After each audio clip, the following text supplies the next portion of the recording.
it's a life-changing experience, that's for sure. There's no doubt about that. So you usually play it and you get hooked and it's bad. So there's no other way to put it.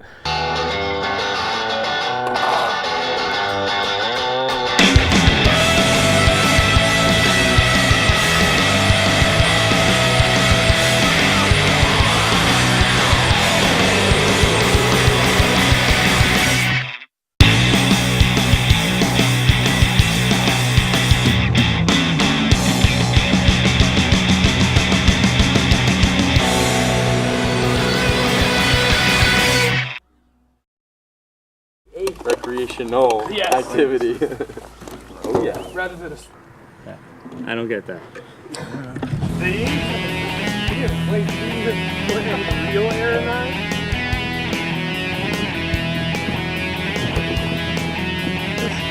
No, it's just all the stuff that's been kicking around.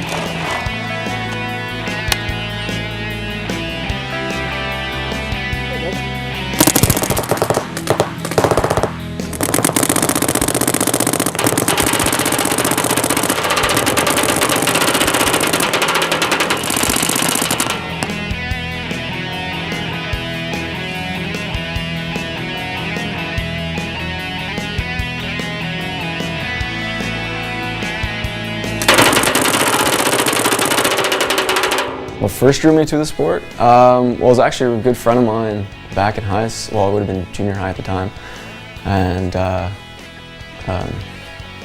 he had played for a couple years beforehand, and he'd always gone out for his birthday, and I never played. My father actually used to play when I was a baby, basically, like when it first came out, like 1985-ish. Yeah, I'm old. Okay. Come out. Okay? So you bend your knees a little bit, because your knees are stronger than your upper body. So you want to have your whole upper body basically all one piece. So when you come out, it's all the same. So you're just kind of going in the same spot every time. Basically, now you can switch it up and come down to your knees after you get really strong legs, and you can do this for a while. And you switch it up, you come out the top, come out the bottom, out the top, that kind of thing. But you want to be really square with the bunker, otherwise you're going to have a sore back. And also you may not be as accurate. But don't worry about the paint on the outside of your barrel, because it's not going to affect your shot. It's just on the outside, right? Yep. So squeeze in nice and tight, and give that a try. Bend your knees, make sure you're square, straight forward. Yeah. And my parents never really wanted me to play, and then I finally convinced them one year, and I just hooked, basically. Just first day out, saw like his birthday party and never going back, kind of thing. You know, I don't really remember anything before that now. It's just like paintball was that was it. As soon as I shot something, it was just like, let's go do this. So what we're gonna do is I'm just gonna throw down some pylons. Basically, you see that big pylon. And I was just recreational for 4 years before I actually played my first tournament or started playing speedball at all. I was a hardcore woods baller back in the day. So I would have been 14, I guess, when I started. So it's really a lot more intense. It takes a lot more physical fitness and a lot more training to get it right and to be good at it, basically. So that's what really draws me to switching from woods ball to speedball, and there's really no going back. The adrenaline rush is so much bigger, and you know, you're not waiting around. It's just intense, and it's the passion of it, I guess. So. Okay, for those who play Snake, my emphasis on Mark and Adrian. I want you guys. Can you Superman dive yet? You can Superman dive. That's what I thought. It's still your preference, but I'd like to see a Superman dive into the can. Everybody else can just choose whatever they feel like doing. I want to at least see a slide, and like sliding on your knees, at the very least. Maybe Sean and Sandy. Maybe you could Superman dive if you're feeling up to it. For those of you who are mostly back guys or corner guys, maybe you could do a little bit of run and gun, pretending. Because there's nothing, I don't want you shooting a whole, like I guess not many people have a whole lot of paint. If you have a whole lot of paint, feel free to run and gun at something, but keep a constant target, maybe like the side of that, the back empty can maybe, because that'd be the opposite, right? That'd be what your corner you're fighting, right? So you want to sweet spot him a bit. If you want to do that, that's cool. This is mostly your choice for the first breakout, okay? Everybody's gonna be doing their own thing. So from here, I'll give you the whistle. So we're gonna run gun down. Into the bunker. Snap shoot. Switch sides. Snap shoot this side. And then the big thing is it's gonna get your heart rate up a bit running to the bunker. Okay? And that's a pretty long snapshot too, so that's pretty nice. And then, does everybody want to wait for a buzzer? Or wait for the whistle, and then we're gonna break out to here, okay? So, you want to be in your snapshot stance. I don't want to see anybody like this waiting for it, okay? Because you want to be able to gun something down if they're coming. So everybody's at their snap shooting stance.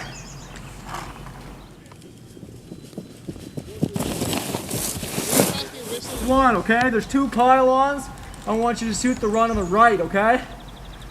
Not the little one, but snake 1. Black.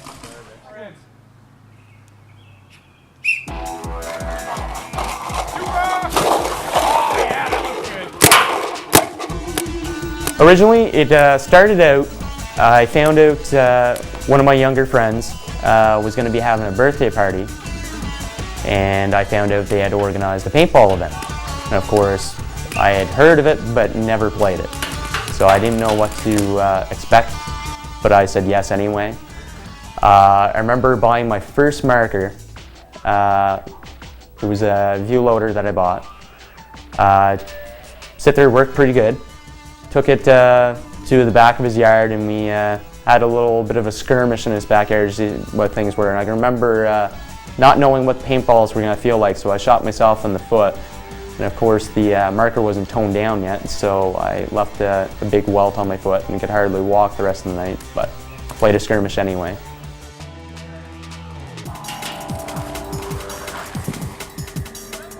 I first got into sports kind of a little bit strange. It wasn't influenced by anybody. I just finished up playing 12 years of soccer, and I was playing on 3 teams every summer and 1 during the school year, so kind of got a little bit tired of soccer. Me and my friend decided we were going to pick a new sport to try, so we were looking at lacrosse, and we also saw paintball. So and lacrosse is not really fun between 2 people because nobody really gets hurt, so we chose paintball. So we could shoot each other, and quickly got others involved, so we just went with paintball. Just like the first couple times I played, you know, you get a few kills and you're just like, that's awesome! And you just feel so good because you just like wiped a couple suckers out. Man, I love that feeling. I love that feeling. You're crouched into a bunker, and you're just like, the adrenaline, it's insane. I love it, and that's why I just kept wanting to play. I was addicted. It's awesome.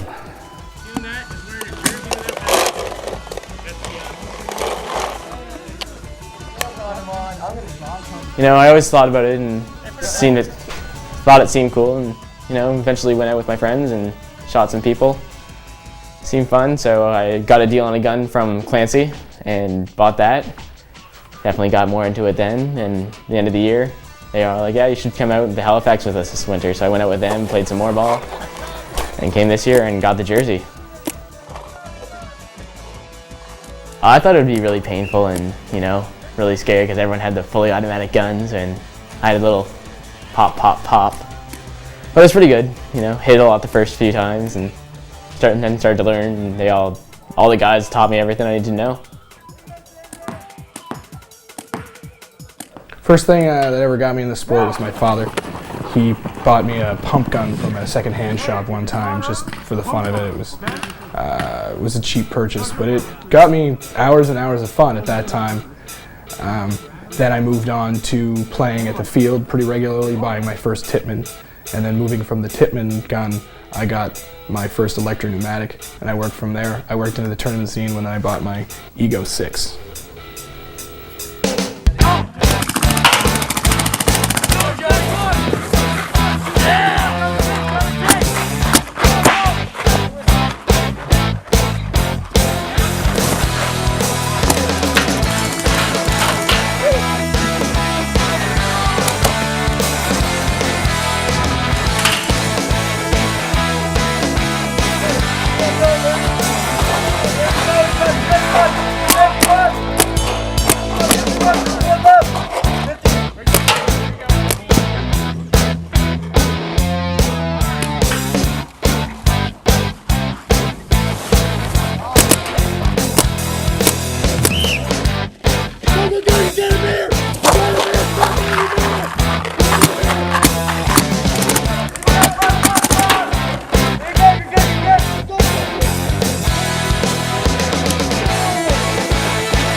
We're at the Services New Brunswick building downtown in Freddie, right in the heart down in Queen Street. I got to go in and get my license plate, so I'm going to head in. I got all my registration, my proof of insurance, all that other stuff. Remember, it's illegal to drive without insurance. So let's go in and take a look. All right, well, I'm number 54, so I'm going to take a seat here. Just make sure I've got all my paperwork with me, and we're going to grab that license plate. It should be pretty cool.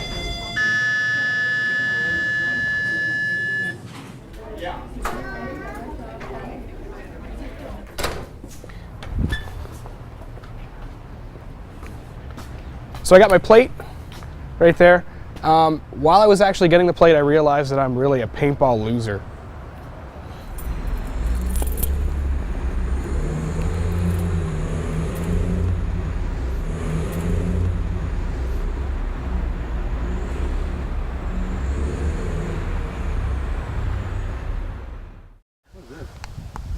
The squeegee.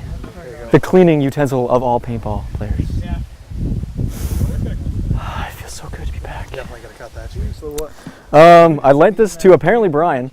Okay, it's in the bottom of his truck. I lent this to somebody like a month and a half ago, one practice, and I guess it never came back to me. Hadn't really noticed that day, which is rare because I always pay attention to it. I'm trying to play with it, and kind of asked about it, never found it. I was all dismayed because I didn't think I was gonna get my squeegee back. It's kind of like a lucky squeegee. Had it pretty much for like 6 years, I think. And then yeah, Brian just found it in the bottom of his truck. So bonus. Nobody thought they had it, so they thought I was all out of luck and stuff. That's what is back. Very lucky to have it. I come out, I shoot at him, it goes right past him. Yeah, Stop for a second. Keep going.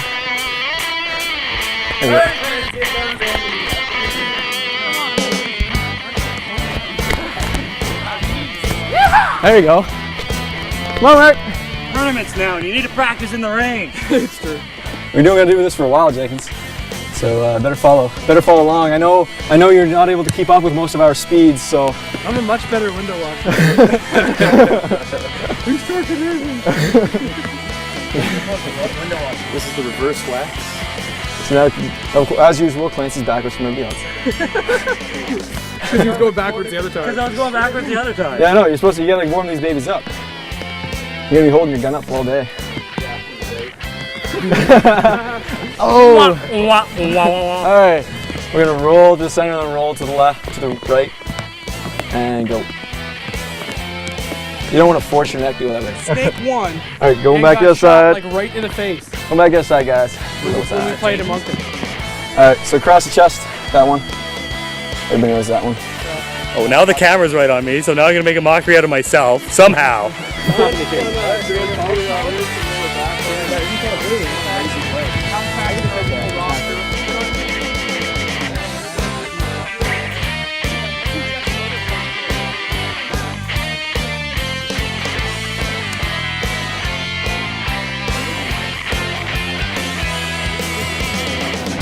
So well. Alright, so let's do some hamstring action. Hamstrings?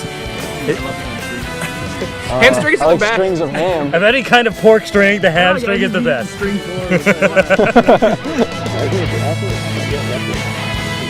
Coffee in the ring.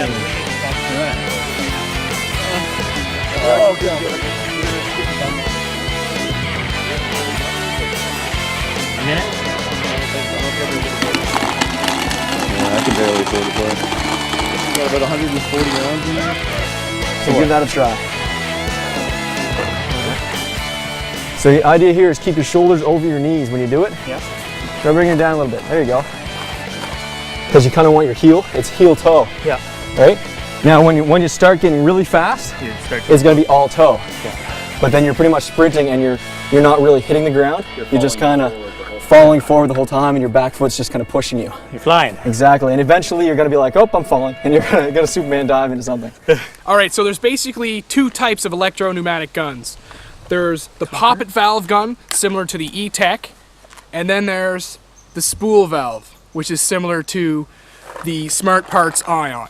The major difference is there's one moving part in a Smart Parts Ion. There's two parts that move inside the egos. So inside the gun, you've got two major parts. The one major part is the rammer, which is housed inside the rammer sleeve, and you've got the bolt, which locks into place inside the rammer. The reason for this is simply so if you want to take your bolt out, you can, and you can see directly down the barrel. You can run a squeegee through that, as well as you can clean the inside without a lot of hassle. The only maintenance you have to do on a poppet valve gun, similar to the Ego, is put a couple of drops of lube on the bolt and a couple of drops of lube on the rammer inside. Other than that, there's no major maintenance. Now the spool valve, on the other hand, I can't pull the bolt out the back edge. As you can see, it's all enclosed. However, a lot less kick than the inline tube design that you saw with the Ego. I'll go the other direction so you can see the lights and the power button. Power, no. However, it's a little bit more maintenance because you do need to pull this top tube off, and you just put a little bit of grease on it. It's a little bit thicker. It's not like a oil, it's a grease. And then just a couple smears of that, put the bolt back in, and she's good to go. It wasn't one of these. So right here we've got the 06 Ego. This is mine. This is one of the first that we had. I swapped it out. Instead of putting dust parts, I put gloss parts. I also got an ultralight barrel, which is an extra add-on barrel. So I've got the gloss and the black. Now, a person's gun is sort of like their own toy, so you want to make sure it's accessorized well. Except it's not a toy. Just show them what a neat tech is. I don't know about this gun. I'm serious. I don't know anything about it. This is my marker. This is my gun. Yeah. Seriously, I don't know. This is us not being. Oh, you've challenged me. On guard, sir. Alright, you're slipping. Reaction, dodging.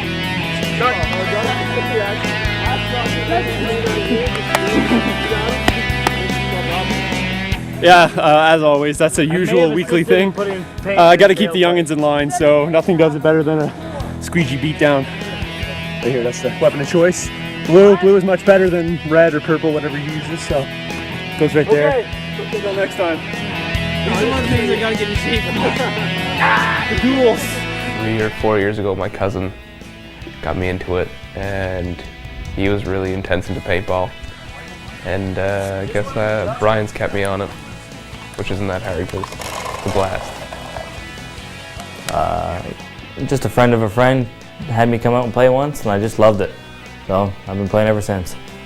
And I bought my first gun. It was a Tipman 98, and I don't know, I played my first tournament in 2000, summer 2000, and we finished second. And I think when you done second in first tournament, whatever the sport, you can't stop and you still playing. All right. So the whole idea is to put paint whoever you're shooting at so they can't shoot you. Okay. So speed sacrificed for accuracy is the concept here. Okay. The whole idea: stay low and keeping your knees bent. Okay. Your knees is what's absorbing the impact from your weight. Okay. Your upper body is locked into the same position, okay? Your whole upper body. You don't want to have to move your arms around to absorb the impact. So the whole thing is your legs right here, all right? So you see what I'm doing with my legs? It's heel toe. I'm going pretty slow, but I could shoot anything, okay? I'm gonna go back the other direction so you can see it from the other angle. Shoot this way. And you're keeping that gun stable. You're bending your knees. You can step it up. And you get quicker, and you can quicker, and you can run into barrels, and you get quicker. And you can hit anything going at whatever speed you want to do it at. Alright? So, store.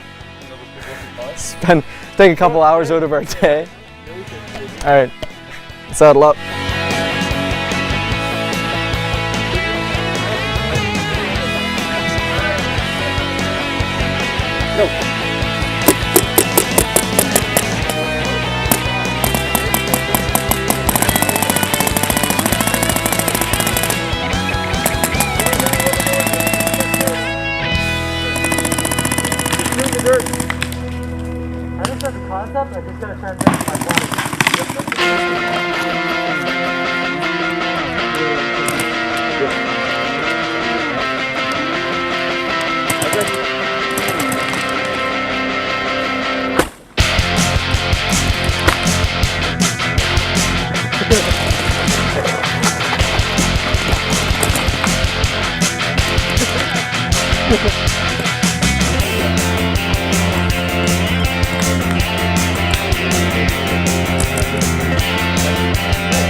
And here's the other key though too, is that if you are the last guy alive, don't stay in the center. As quick as you can, get out to a tape.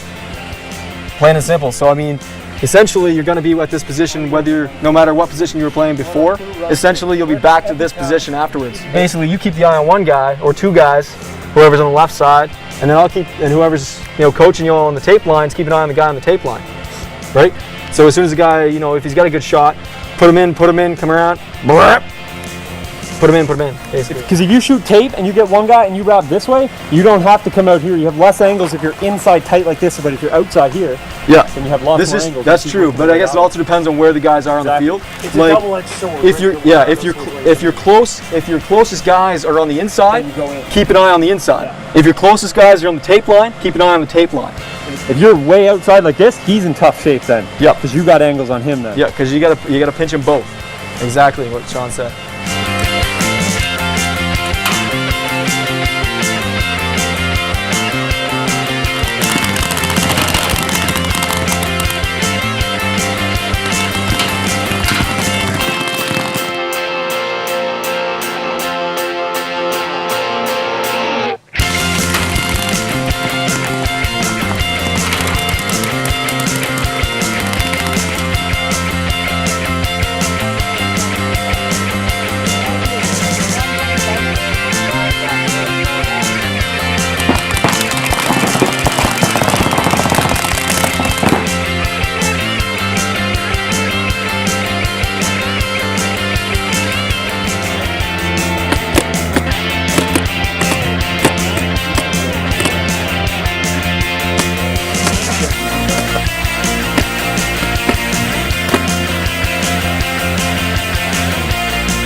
Could have been somebody's face.